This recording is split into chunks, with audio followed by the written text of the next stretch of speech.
এবার যা বলছে তোমাদের বইয়ের ৬ নম্বর অঙ্কের সমাধানে বলছে বার্ষিক শতকরা মুনাফা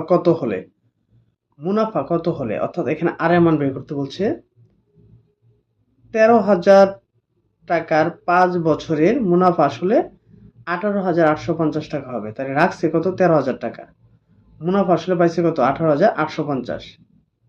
তাহলে লক্ষ্য করো ১৩,০০০ টাকা হচ্ছে তার আসল, ১৮,৮৫০ টাকা হচ্ছে তার মুনাফা আসল। এই মুনাফা আসল থেকে যদি আমরা আসলটা বাদ দিই তাহলে তার কত টাকা মুনাফা বের হয়েছে এটা আমরা বের করতে পারবো। কিন্তু এখানে বলছে শতকরা মুনাফার হার অর্থাৎ আর এর মান বের করতে বলছে। তাই আমরা যেহেতু জানি আই সমান সমান হচ্ছে পি আর এন, তাহলে আর সমান সমান হচ্ছে কি আই বাই পি এন। কারণ এখানে এই যে আর ইকুয়াল দিয়ে আমরা এখানে থাকে হচ্ছে পি এন, এটার সাথে ভাগের সম্পর্ক হয়ে যায়, এই জন্য আর সমান সমান আমরা লিখতে পারি কি আই বাই পি এন। তাহলে এখানে পি সমান সমান আসলে হচ্ছে ১৩,০০০ টাকা, আর আমরা মুনাফাটা বের করবো এই যে ১৮,৮৫০ থেকে যদি ১৩,০০০ টাকা বাদ দিই তাহলে কত হবে ৫,৮৫০ টাকা। এবং আর মানে মুনাফার হার এটা আমরা নির্ণয় করব এন সমান সমান সময় হচ্ছে ৫ বছর। তো এই যে প্রথমে আমরা এখানে লিখলাম যে এই যে আর সমান সমান আই বাই পি এন, এখানে আয় মানে কত ৫,৮৫০ টাকা। তো ১৮,৮৫০ থেকে যদি আমরা ১৩,০০০ বাদ দিই তাহলে থাকবে কত ৫,৮৫০। আর এখানে পি পি মানে হচ্ছে আসল, আসল হচ্ছে ১৩,০০০, এর মানে হচ্ছে সময়, সময় মানে হচ্ছে ৫ বছর। তো এই ৫ দ্বারা যদি আমরা এই ৫,৮৫০ ভাগ করি তাহলে হয়ে যাচ্ছে ১১৭। ঠিক আছে, মানে এই শূন্য শূন্য কাটার পরে ৫ দ্বারা যদি আমরা ৫৮৫ ভাগ করি তাহলে হয় ১১৭। সরি, নিচে থাকবে হচ্ছে ১৩,০০০। ১৩,০০০ থেকে এই যে একটা শূন্য কেটে ফেললাম, তাহলে আছে ১৩০০ আর উপরে হচ্ছে ১১৭। পরে এটাকে আমরা ১০০ দ্বারা গুণ করে আমরা ভাগ করে এই দুই শূন্য শূন্য দুটি শূন্য কেটে ফেললাম, ১৩ দ্বারা এটাকে ভাগ করলে হচ্ছে ৯। তার মানে বার্ষিক মুনাফা হচ্ছে ৯%। তো এবার যে হচ্ছে ৭ নম্বরে, ৭ নম্বর বলছেন বার্ষিক শতকরা কত মুনাফায় কোনো আসল ৮ বছরে মুনাফা আসলে দ্বিগুণ হবে। মুনাফা আসলে দ্বিগুণ হবে, তাহলে আসল যদি ধরি ১০০ টাকা তাহলে মুনাফা আসলে কত টাকা হবে ২০০ টাকা। তা আমার ছিল হচ্ছে আসল ১০০ টাকা, মুনাফা আসলে পাইলাম কত ২০০ টাকা। তাও কয় বছর পরে ৮ বছর পরে। তাহলে এই যে ৮ বছর পরে যে ২০০ টাকা পাইলাম এটার মধ্যে কি ১০০ টাকা অবশ্যই জড়িত আছে, কারণ ১০০ টাকা রেখে ২০০ টাকা পাইছি, তার মানে আমার মুনাফা হয়েছে কত টাকা ১০০ টাকা। ১০০ টাকা রাখছিলাম ২০০ টাকা পাইছি এই ১০০ টাকা সহ, তার মানে শুধু মুনাফা হয়েছে কত ১০০। এবার আমরা কত মুনাফা, তার মানে কি আর এর মান বের করতে বলছে। তার মানে লিখতে পারি আমরা জানি আই সমান সমান হচ্ছে পি আর এন, তাহলে আর সমান সমান কি আর সমান সমান কি হবে আই বাই পি এন।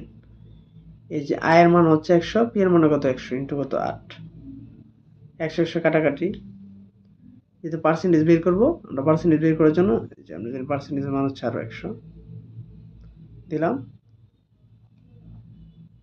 এটা কাটাকাটি করতে পারি, ৪ দ্বারা কাটলে ২, ৪ দ্বারা কাটলে হচ্ছে ২৫, ২ ভাগের ২৫, ২ দিয়ে ২৫ ভাগ করলে হচ্ছে ১২, মানে ১২ ভাগের ১ বা ১২.৫%। এটাও লেখা যায়, এটাও লেখা যায়।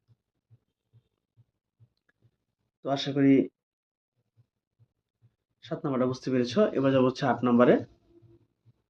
৮ নম্বরে কি আছে, ৮ নম্বর হচ্ছে বলছে ৬,৫০০ টাকা যে হার মুনাফায় ৪ বছরে মুনাফা আসলে ৮,৮৪০ টাকা হয়, ওই একই হার মুনাফায় কত টাকা ৪ বছরে মুনাফা আসলে ১০,২০০ টাকা হবে। ভালো করে খেয়াল করো, এখানে কিন্তু প্রথমে আমরা বলছে যে ৬,৫০০ টাকা রেখে ৪ বছরে মুনাফা আসলে এত টাকা হয়, ওই একই হার মুনাফার যে হারে হয় মুনাফার হারটা বের করতে পারি, কিন্তু অঙ্ক দুইটা চাইছে, প্রথমে এখানে একটা, তারপর হচ্ছে আবার ওই একই হার মুনাফা কত টাকা ৪ বছরে মুনাফা আসলে ১০,২০০ টাকা হবে।